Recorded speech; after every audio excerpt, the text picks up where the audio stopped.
Okay, so I think we're live. We're live. Hi, everybody. My name is Amy Jaramillo. I am the scientific director here at BodyScience in Miami, Florida. And I have Lorri Cavaliere with me today. Lorri is in the office from time to time. So I grabbed her yesterday and said, listen, my objective is to put a new webinar out and just to go over a handful of topics that we think are interesting for people that are dealing with motor neuron disease. Lorri has firsthand experience with motor neuron disease. I'll let you tell everybody kind of on your side, but what I would say is we decided, let's figure out probably the 5 most important questions, either that I'm asked here at the center or that you found and dealt with on your journey.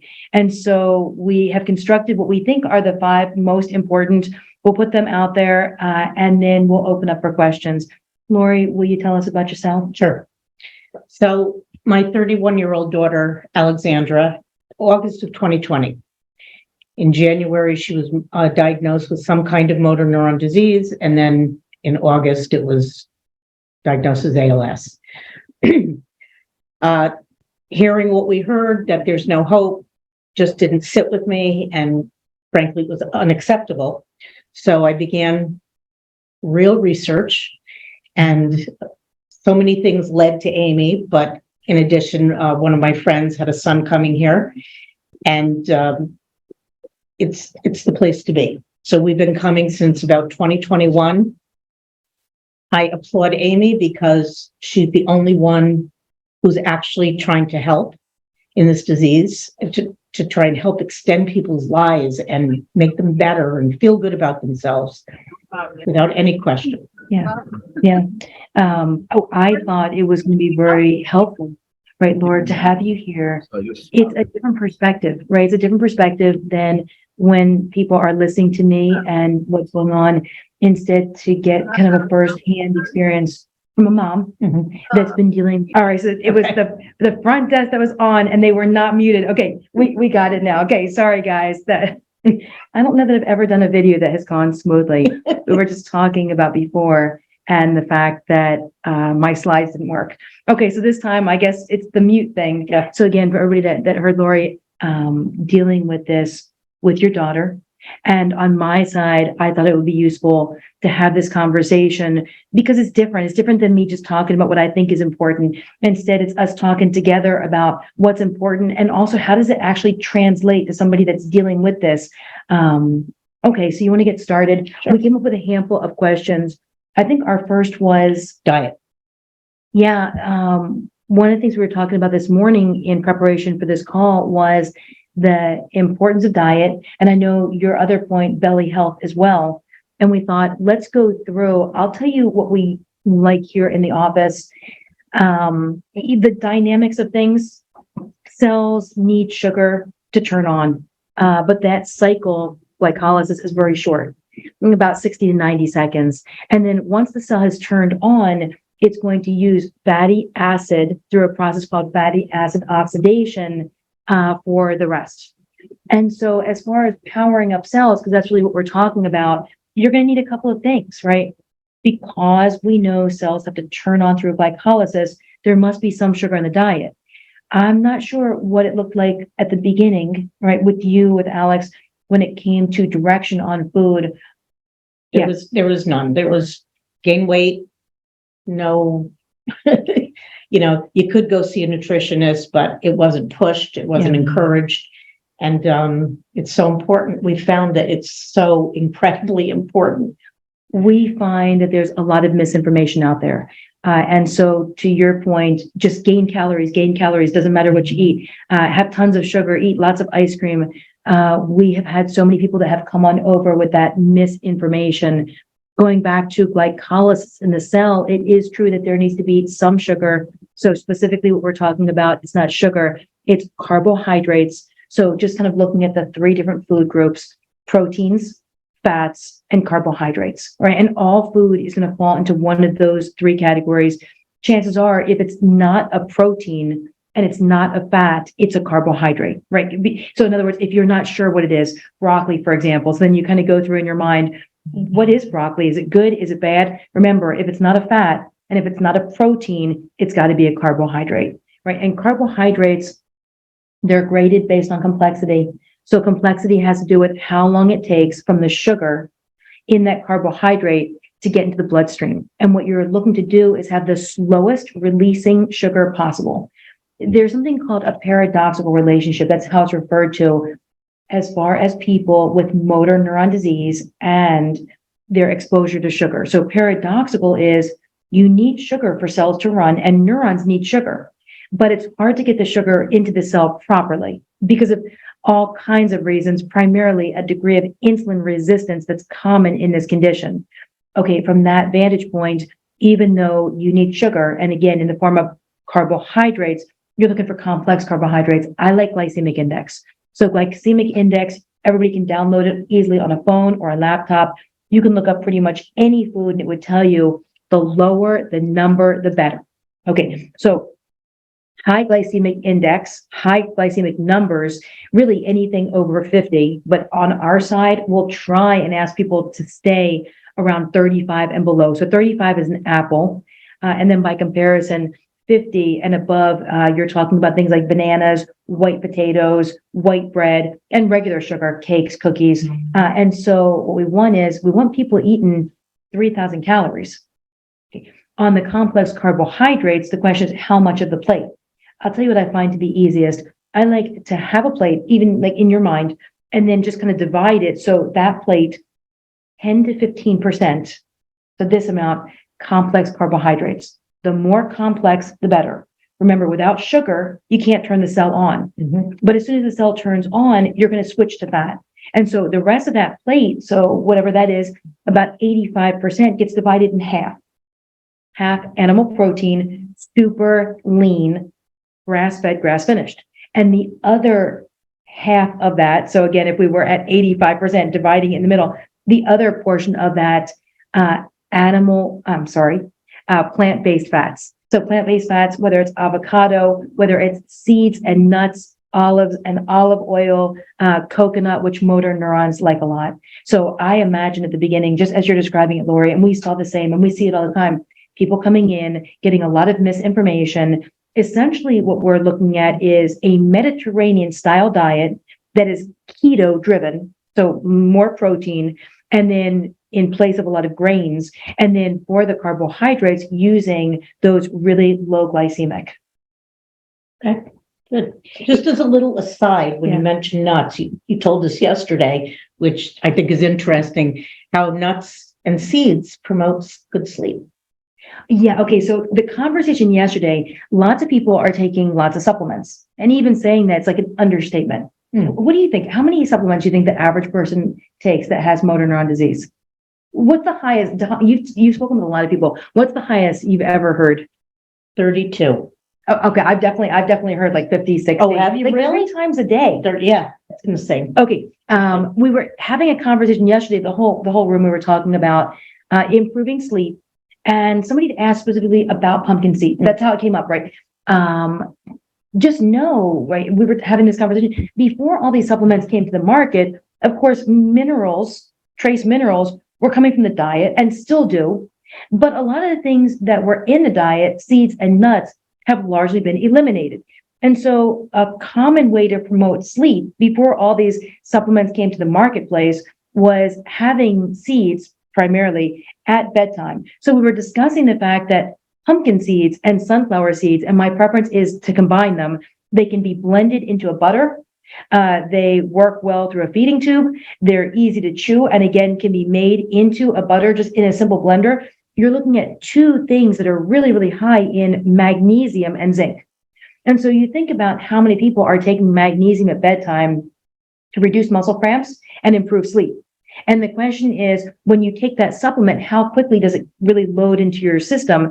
And the answer, because it's a trace mineral, so those are by definition metals, it's going to take a while. And so you've taken it, but it's going to take a period of time before you actually feel sleepy. So you imagine if you could do this instead through your diet, you're going to get better absorbability. You're oftentimes going to get faster absorbability. I think it's yummier than taking a bunch of pills. And so I like the idea of seeds at night. And that used to be a common approach. Like a handful? So it depends on how many calories you've had in the day. So you could very definitely do a handful. I like 3,000 calories in a day, right? That's where we're always asking our folks to be that have motor neuron disease. Seeds and nuts, because they have so much fat, are one of the higher amounts of calories in your food. So going back to what are you eating? So a chicken breast, maybe around 300 calories. An apple, around 100 calories. Okay, a tablespoon of olive oil, between 120 and 150 calories, meaning 2 tablespoons of just olive oil, meaning just one kind of fat. 2 tablespoons, you're at 300 calories, or the same amount as a whole chicken breast. And so then if you double that, if instead of doing 2 tablespoons, you're at 4 tablespoons, you're at 600 calories. So now going back to how many seeds and nuts. You'd never want to eat a lot of fat or a lot of anything right at bedtime. And that's true for everybody. And the reason is things like acid reflux, and it can be uncomfortable. You're digesting at night. If what we're talking about is maybe an hour before bedtime, you don't want to be super full, right? That's uncomfortable for anybody. At the same time, you want to kind of get a sense of where you are for your day on your calories. Remember, if every tablespoon of a plant-based oil, so whether it's coconut oil, avocado oil, I was about to say avocado nut, whether it is pecan nut oil, whether it's butters, meaning you blend those nuts down to butter, every one of those tablespoons is about 150 calories on average. And so 4 of them, 600 calories, let's say for the day, and you should be tracking calories, right? So that you can maintain where you need to be. Let's say at the day, you just had dinner and you're only at 2,000, right? What you might actually want to do is 2 snacks, maybe 1 hour apart, with 500 calories a piece. And so, yeah, you're a little bit over a handful. I like to vary this kind of stuff. Otherwise, it's not uncommon to have food sensitivities. And so you want to kind of get an idea of what are the nuts. For me, I like putting them Monday through Friday, picking out different combinations. And so if one list is all the nuts that you could make into nut butter or eat them as whole nuts, the next list could actually be oils. And there's really coconut oil, avocado oil, and olive oil, and then mixing them in different combinations so that you don't develop food sensitivities. I like this because we're talking like supplements. Listen, if it's somebody and they're trying to get curcumin as an example, right? That's been a big conversation in motor neuron disease. Then think about getting actual curcumin. It typically absorbs better when it's warm. And with black pepper. So that's the concept of making it into a tea. But you could heat it up in a pan with black pepper, and then you could put it with those nut butters and have a snack. You could make a flavor that you'd like. If you're not doing a feeding tube, you could use any kinds of flavors. You could use cinnamon, ginger, because we're on gut conversation. So as far as gut health, you could add ginger to it. Garlic is a super, super healthy material. And so imagine you could make all kinds of snacks at night that are high calorie, super high fat, make up part of the amount of fat that you need and get you to your 3,000 calories. So as far as the amount, make sure you're not eating so much that you feel like overly full. You know what that's like. Yeah. When you're so full that you feel uncomfortable and you don't want to sleep. A point to make for anybody that does have a tube and is doing tube feeding. This is kind of interesting for a lot of people over here. You may know this, but I'm guessing a handful of you don't. When you overfeed, so you overfill, and normally that's because of putting too much in a feeding tube too quickly. Commonly, the way that it feels is difficulty breathing, right? So a stomach that's pressing up against a diaphragm, and it will oftentimes as well cause acid reflux. So if you are somebody that is doing tube feedings, and after a feeding, the way that you feel is you just can't breathe as deep, you just don't generally feel as well, consider that that is overfeeding, meaning you may just want to space things out or push a little bit slower, right? So as we're talking about bedtime and eating at bedtime, remember everybody, you're trying to get your calories in, and going back to your point, Laura, you're going to feel better if you have minerals at night. They are sustained release. So they're going to get you through the whole night because they're such slow releasing materials. They're going to help you sleep better. Seeds and nuts kind of at the top of the list for that.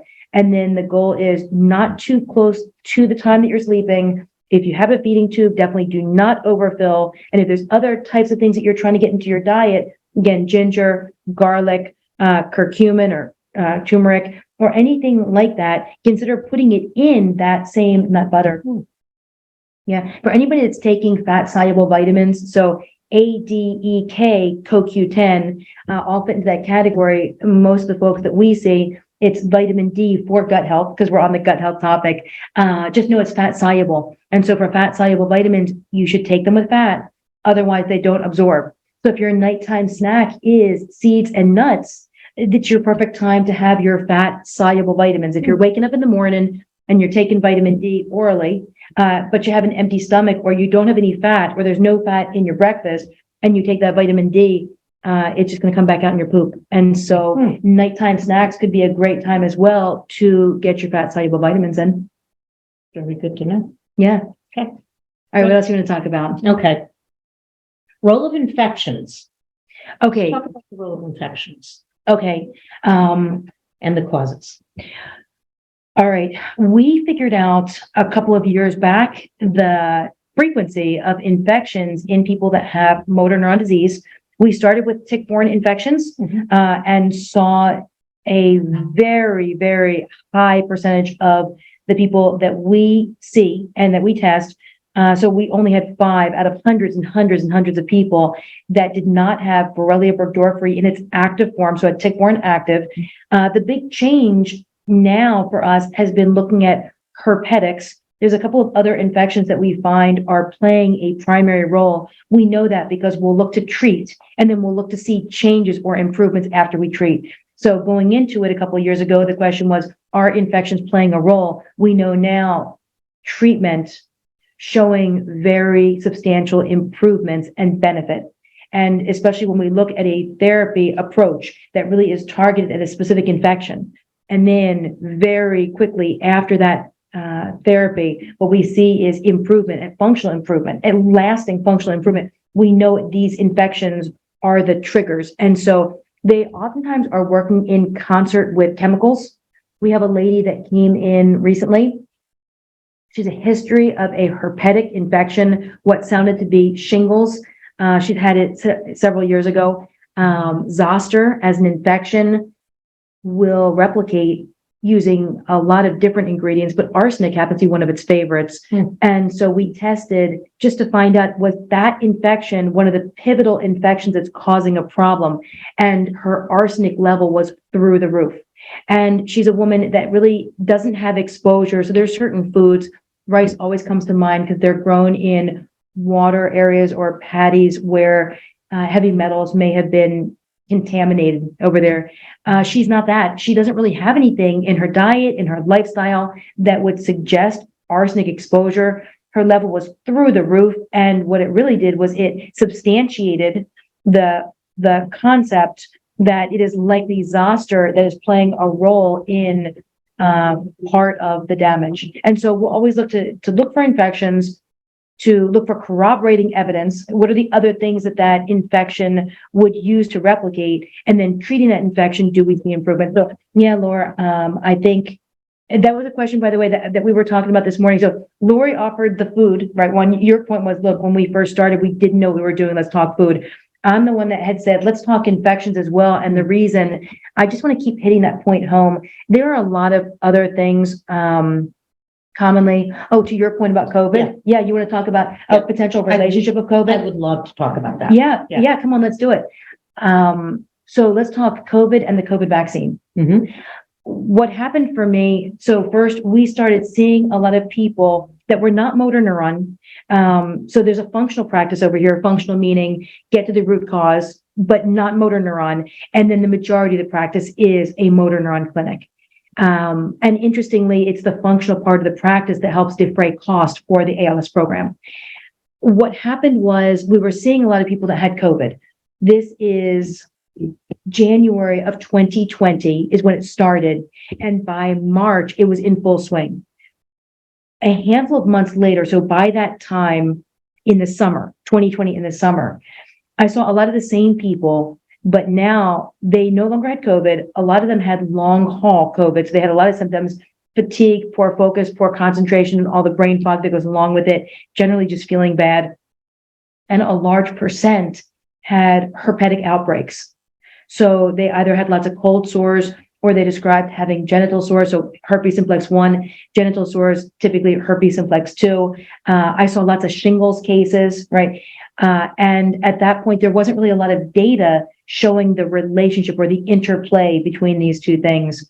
What came out by the end of that year was an article. I think it was unintentional. I don't think anybody was really looking for a link between COVID and Epstein-Barr or the COVID vaccine and Epstein-Barr. Instead, it was a group of solid transplant. It was a team of transplant surgeons that were transplanting solid organs. So kidneys and liver. And as part of the requirement before the transplant, you must be tested to see if you have active herpes outbreak, because you can't transplant somebody if they do. That's got to be treated first.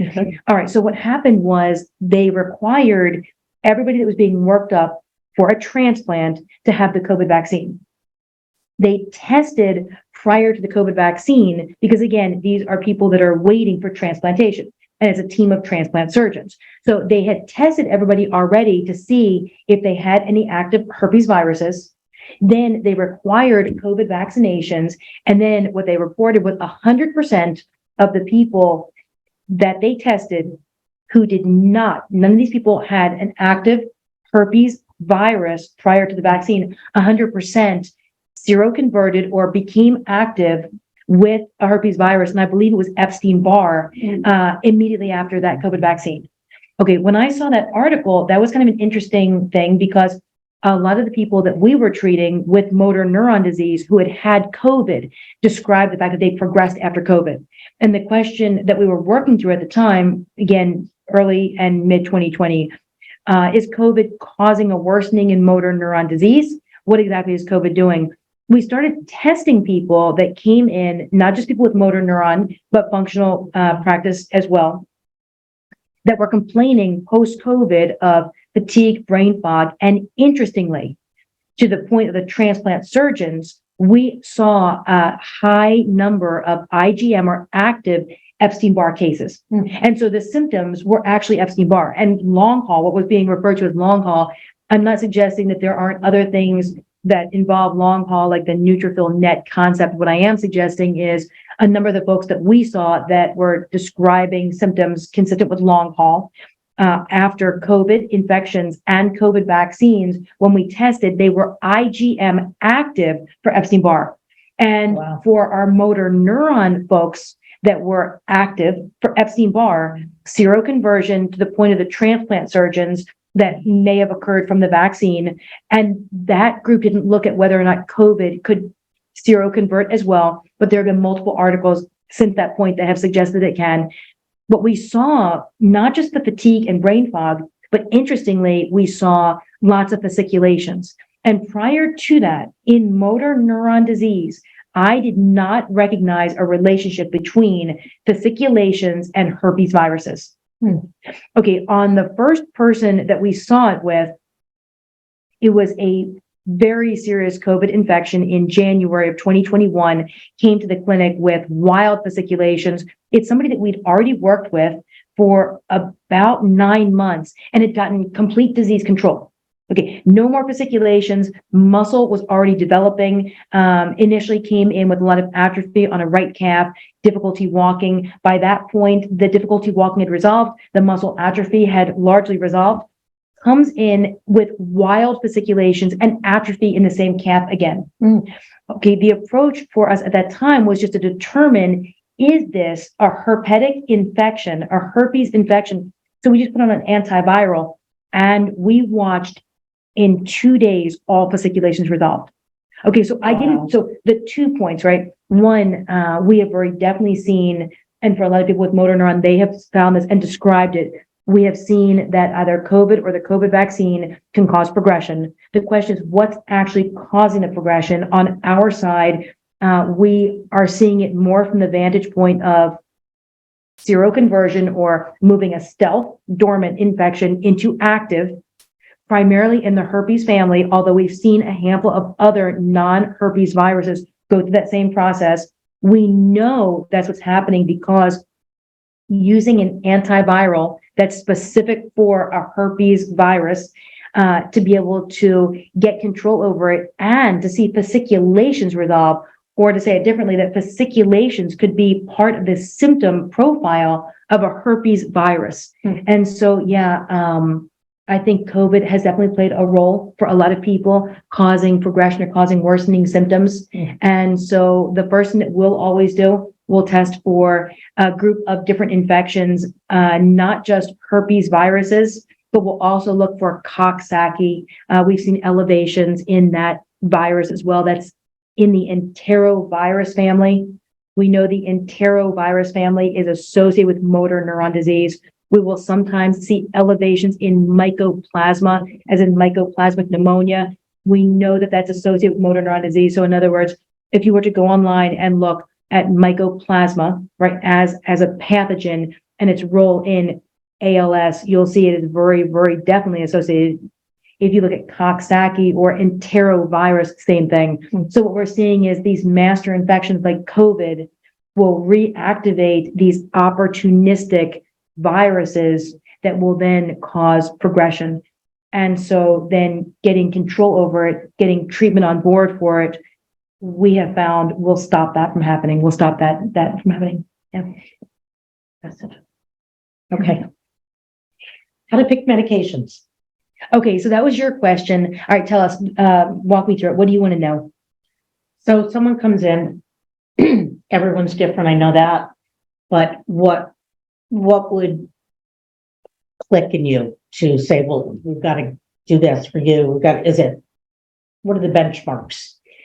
All right, so the first is, what's our working hypothesis on why somebody has motor neuron damage? So I just saw somebody before we got together that has a tremendous amount of pesticide exposure.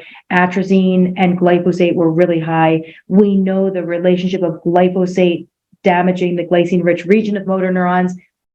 Atrazine is a biologic warfare, right? As a pesticide, it can be used like that. I mean, it's very, very neurotoxic, neuroinflammatory.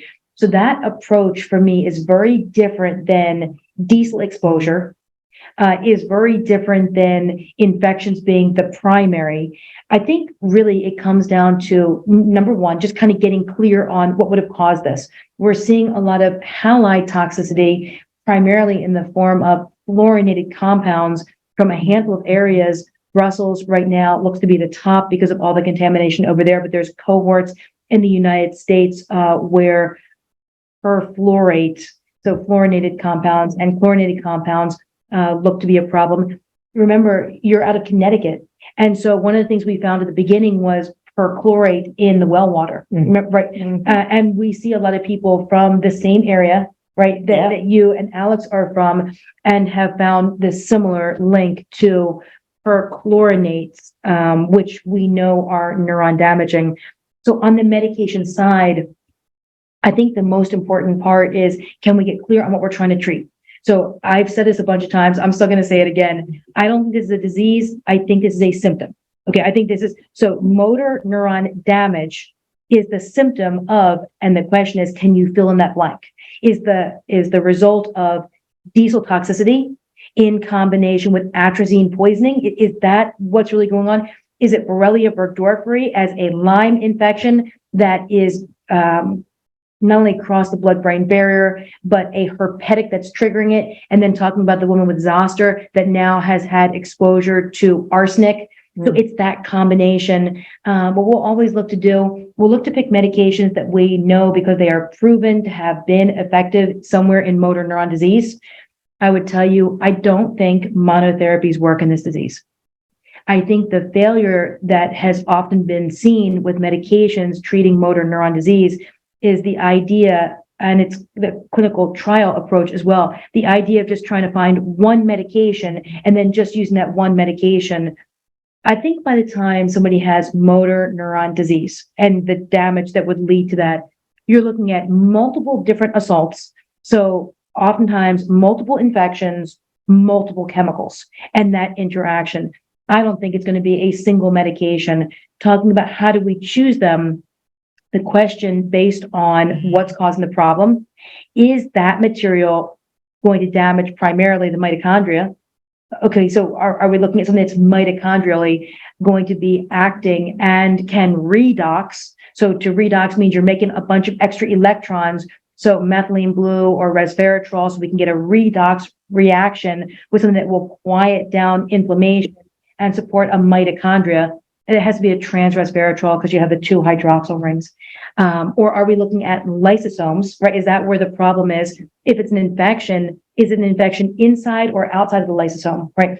Lysosome is going to control autophagy. So we're talking about kind of a trehalose driven protocol. But if you have an infection that is living in the lysosome, you'd never want to use it, right? Because then you're going to trigger autophagy in the lysosome only to make that person sicker. So the question is, what is the infection? Which infection do you go after first? So on the medication, are you trying to go after a tick-borne first? Are you trying to go after a herpetic? Because we were talking about mycoplasma and its role in motor neuron damage, Coxsackie as an enterovirus.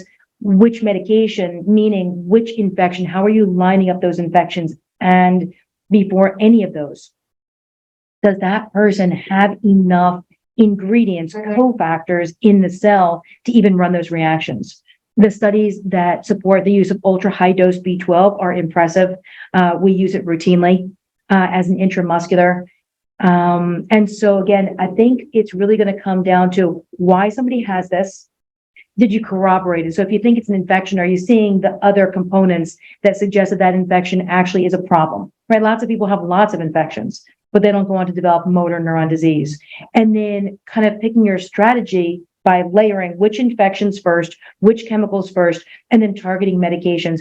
If you're looking at an infection that's damaged a certain area of the cell, then you're going to want to use your medications that speak to that area, right? Is it an endoplasmic reticular toxin, so the cell can't make proteins anymore, right? Are you trying to repair that?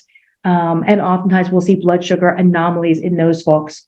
But I think it's a question of finding the cause of the damage, finding the areas of the cell that most likely have been damaged by those causes, making sure that you've corroborated it so you're not on some wild goose chase, and looking at numbers on labs. So if you think it really is zoster plus arsenic, seeing it and seeing the levels and confirming it, and then using your strategy of medications that have worked in motor neuron disease, that have already shown benefit in motor neuron disease, but just have not been compiled or stacked in ways that are really going to be effective in the cell because they can only do one thing. So I think it comes down to that.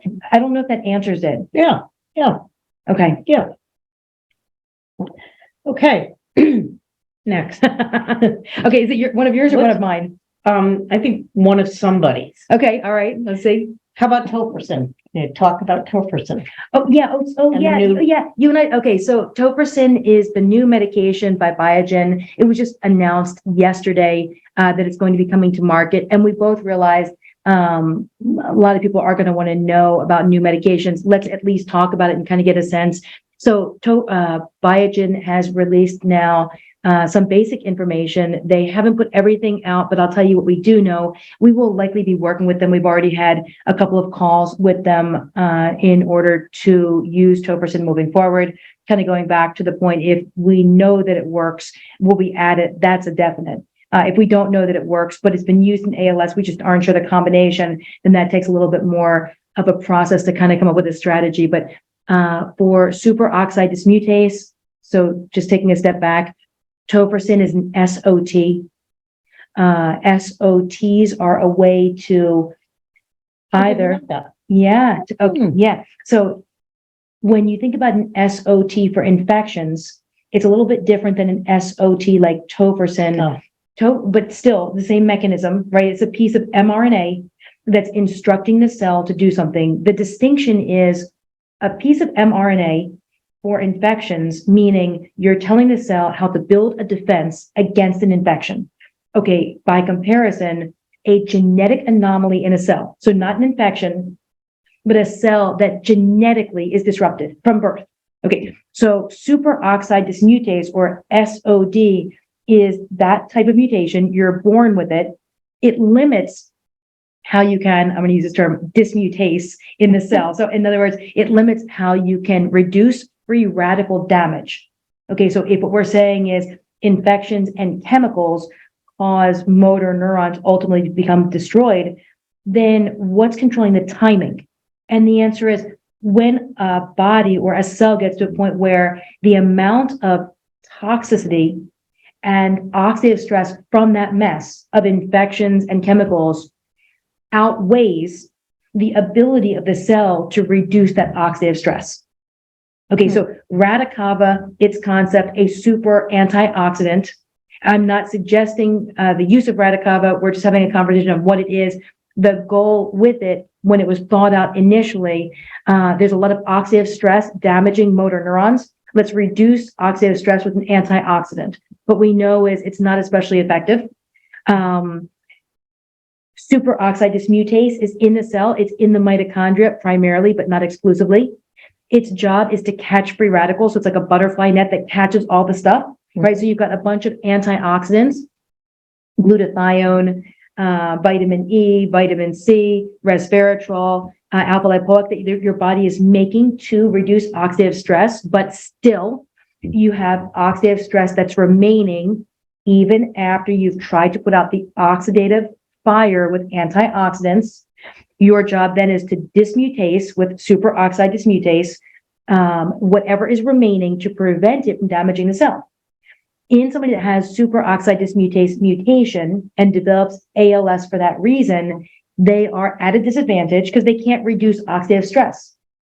You can, with an SOT, supportive oligonucleotide therapy, go into the DNA of a cell and correct it.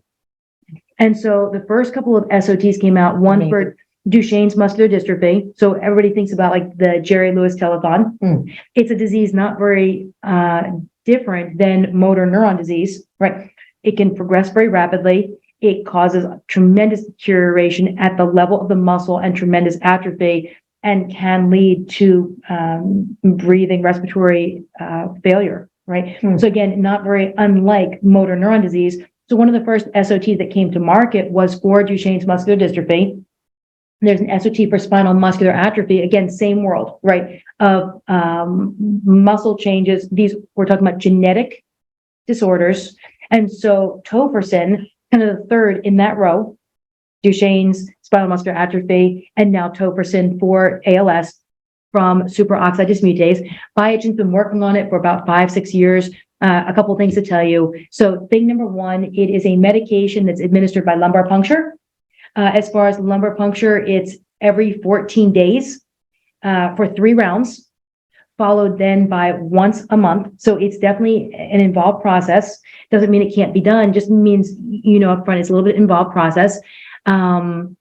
It currently does not have insurance coverage.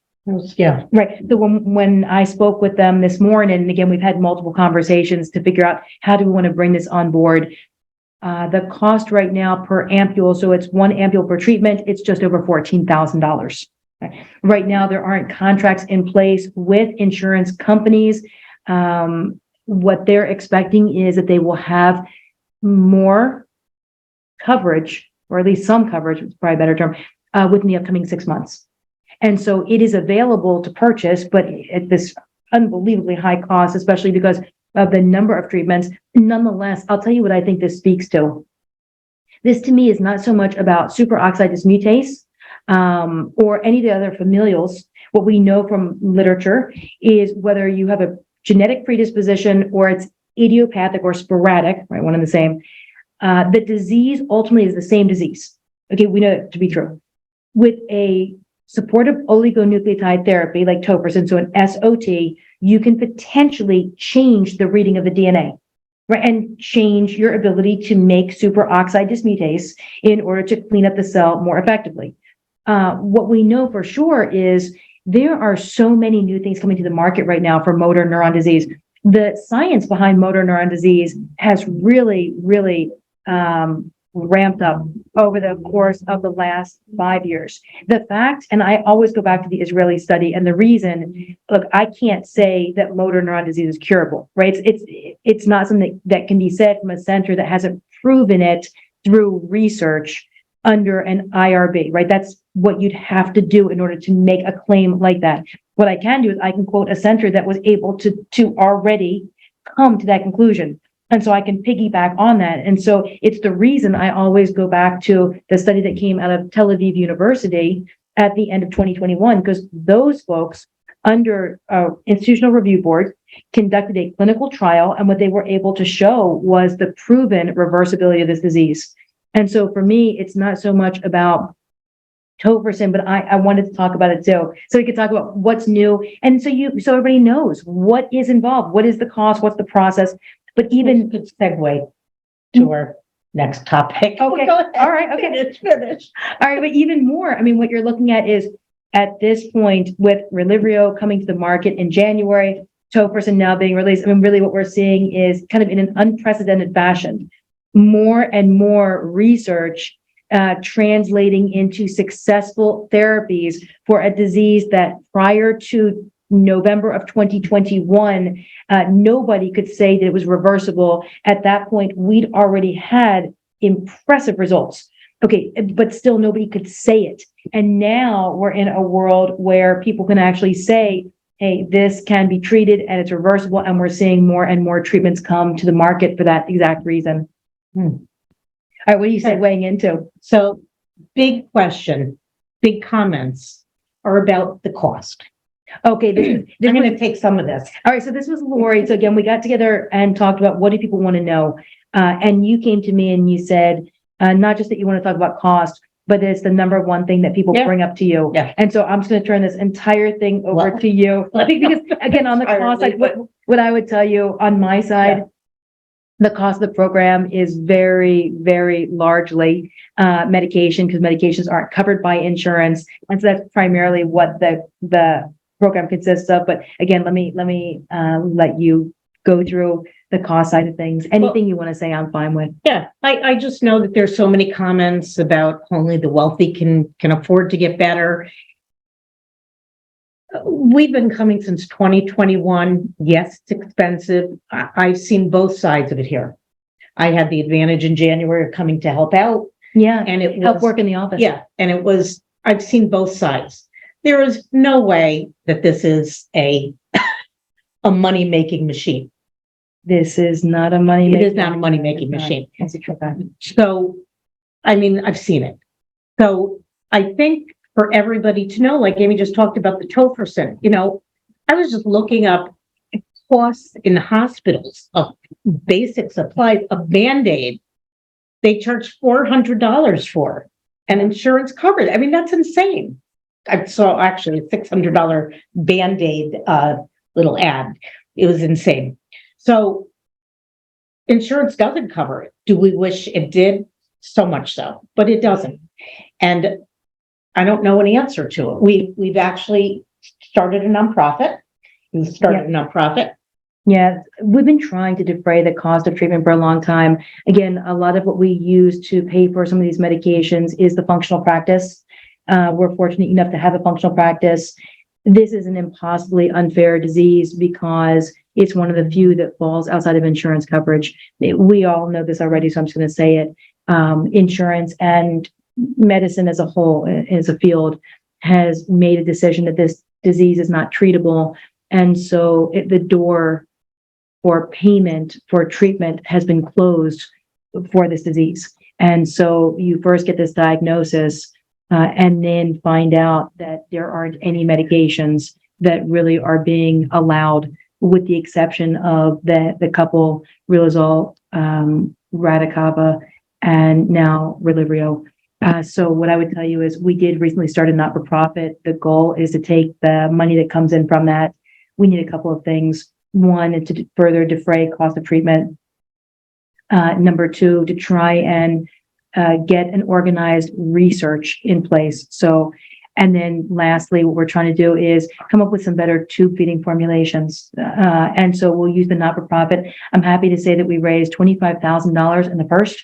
And for that fundraiser, 100% will go to defray the cost of treatment. That's on your side, Lorri. So the board that will decide how that money gets dispensed, but it will go 100% against the cost of treatment for people.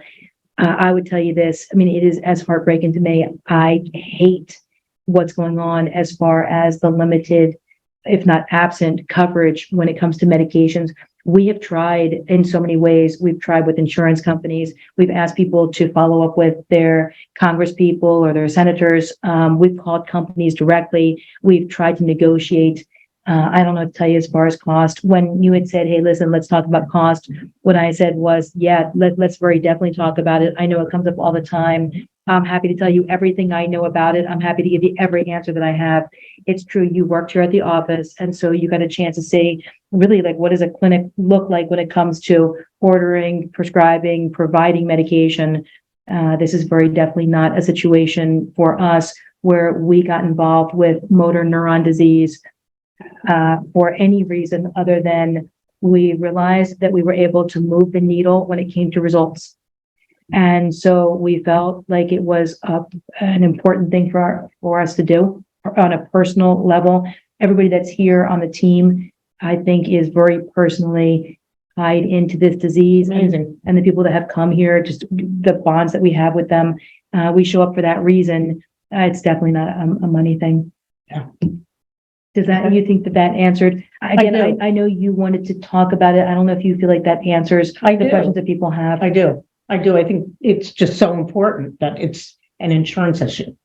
There's no coverage for these medications. I mean, we've been coming here since 21 and you haven't gone up on anything for us. So anybody. We made that conscientious decision when we first started in 2019 that we would maintain prices. And even as drug prices have gone up, and they have substantially, I think everybody's seeing just the cost of goods go up over the last year after COVID. We made the conscientious decision that no matter what, we won't increase prices because we know it's already a burden.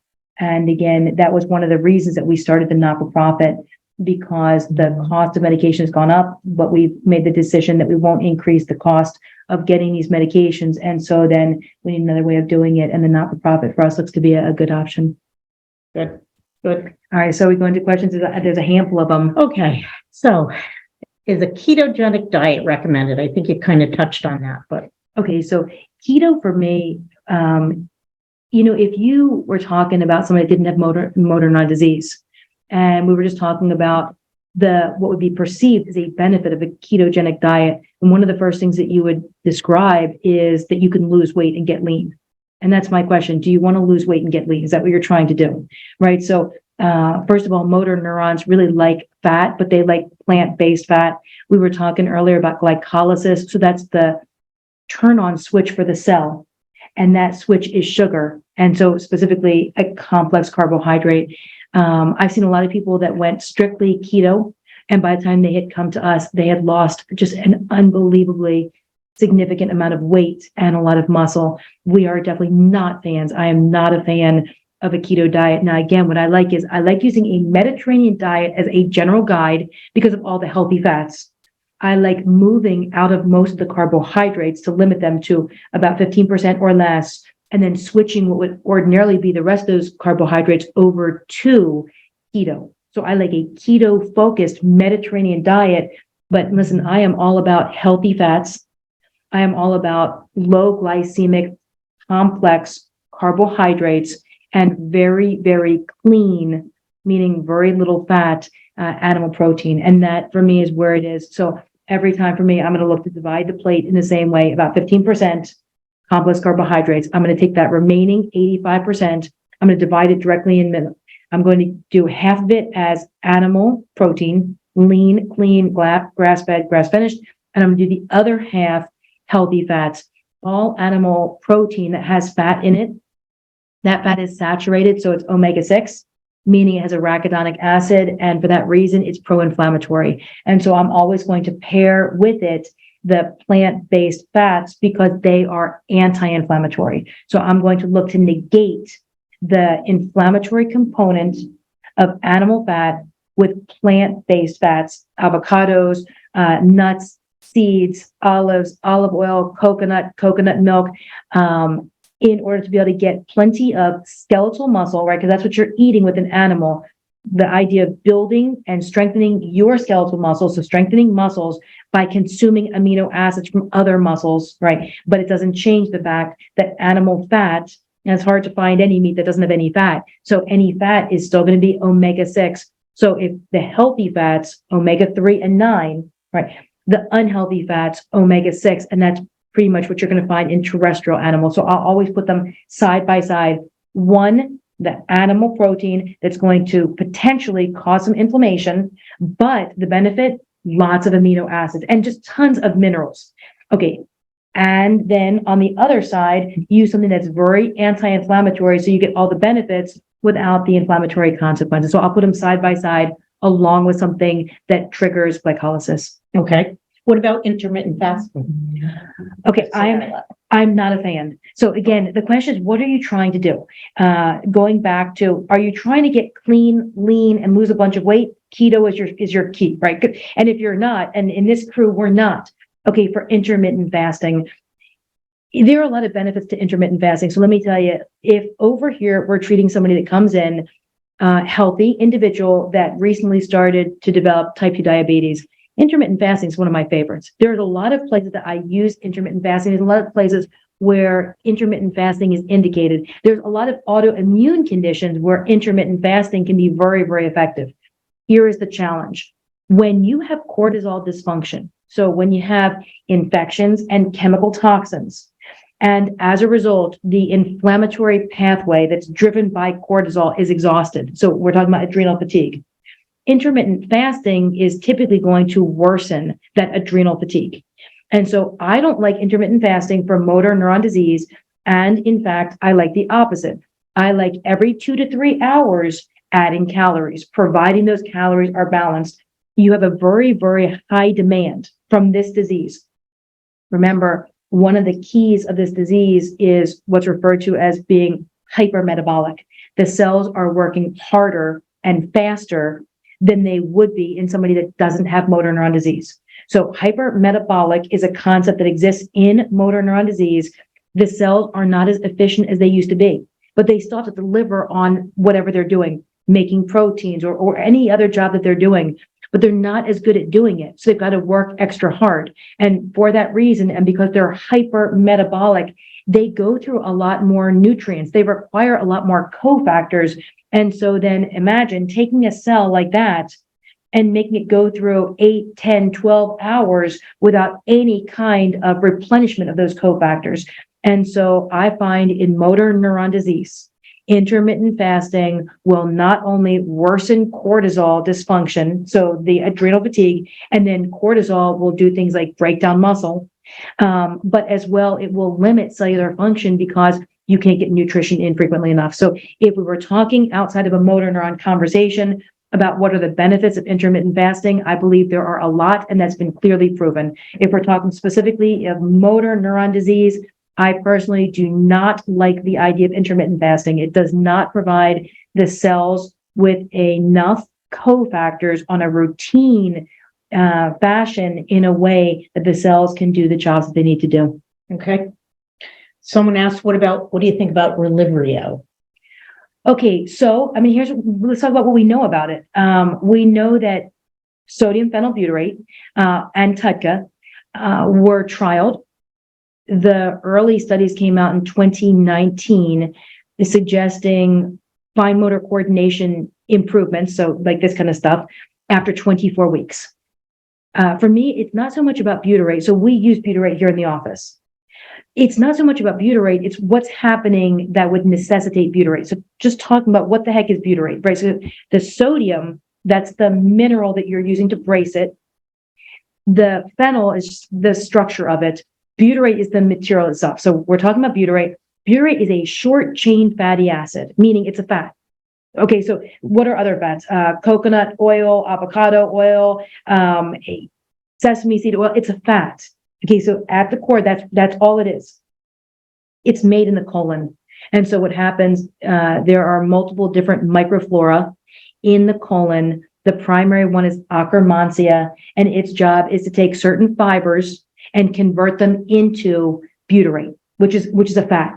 And then for that fat to go out into the body and provide that nutrient along with 2 other short chain fatty acids, right? Acetate, propionate, and butyrate, the 3 of them come together.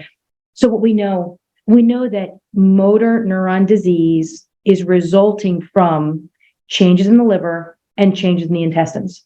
We know that you shouldn't need butyrate. You should be able to make butyrate. So the question is, why do people with motor neuron disease require butyrate when everybody else is making an adequate amount?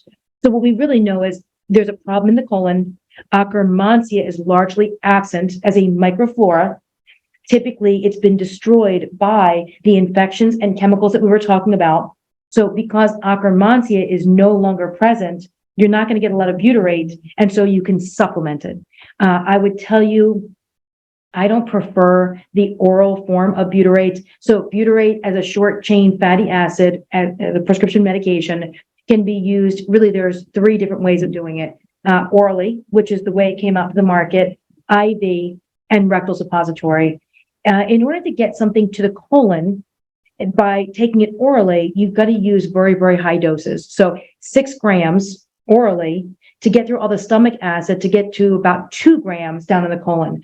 For me, I prefer rectal suppository, and that's normally how we make it over here. What I would say is if you have insurance coverage, I'd go insurance coverage first. What I would tell you to be careful about, it is a fat with a salt. So it is a can of Crisco, healthier than that, but with a bunch of salt. And so think about how you're going to feel if what you do is scoop a big scoop of Crisco and salt, you're going to feel very full. And so when we started using it, and that was April of 2019, we started out as an oral. And the way that looks, 3 grams for the first 2 weeks and then increasing to 6 grams. We started in April. By June, July, one of the primary considerations was a lot of people that had lost weight.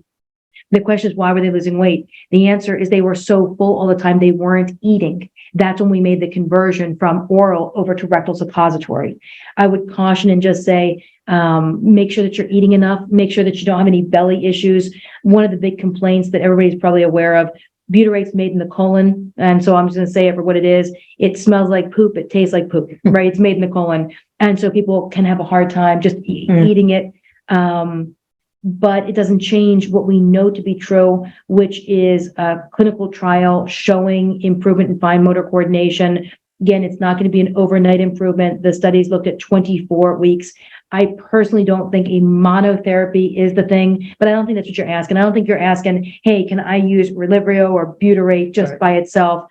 As far as TUDCA, we replaced TUDCA with Chaperone 1. So for that fat, what you're looking to do is pair it with a chaperone so that can carry heat shock proteins into the cell.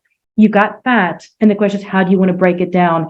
If you were using a pot and cooking like a chicken stew, and then you see all that fat on the top, you could put salt on the top of that stew and break down all the fat. This is true as well for a short chain fatty acid. So using a bile acid, TUDCA is one, but there are multiple on our side because that material, TUDCA, is made in the gallbladder. But the gallbladder makes multiple different acids, bile acids, and a bile acid should always accompany butyrate, right? It's a fat, so you're going to break it down and carry it around with a salt.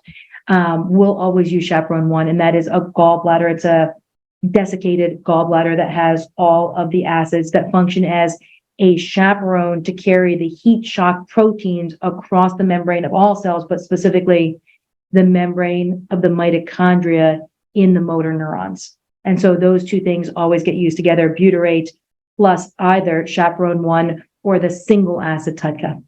Okay. Do we have any other questions? That's everything? All right. You got it.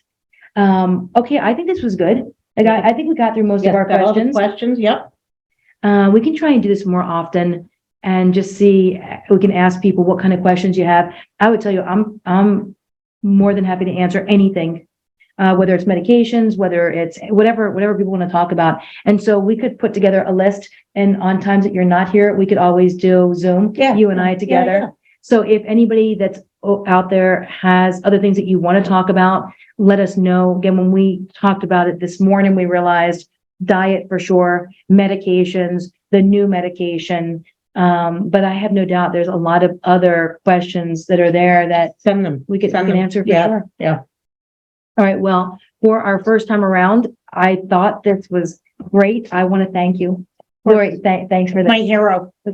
Thanks so much for doing Yes. this. Again, you bring a very different perspective to things. And what I'll look forward to next time around is perhaps hearing more from your side. Yeah. My side's pretty technical. And it's not to say that we couldn't have technical conversations, but I think what a lot of people are trying to figure out as the mom of somebody that's been dealing with this for a couple of years, what are your go-tos? What are your tactics? What are you guys doing to get through days and make them easier? Mhm. So I think we plan on kind of a reversal of this, less technical and more practical day to day. That's a good idea. Yeah, let's get a toolbox together. Alex has a bunch of them, when she came up with all kinds of different tools. Yeah. And so we'll consider that next time and see if we can't bring more kind of value add with a lot of tools and lifestyle, what do you want to call them? Lifestyle. Day-to-day living. Day-to-day living Yeah. tools. All right, we'll work on that. Guys, thanks to everybody for joining.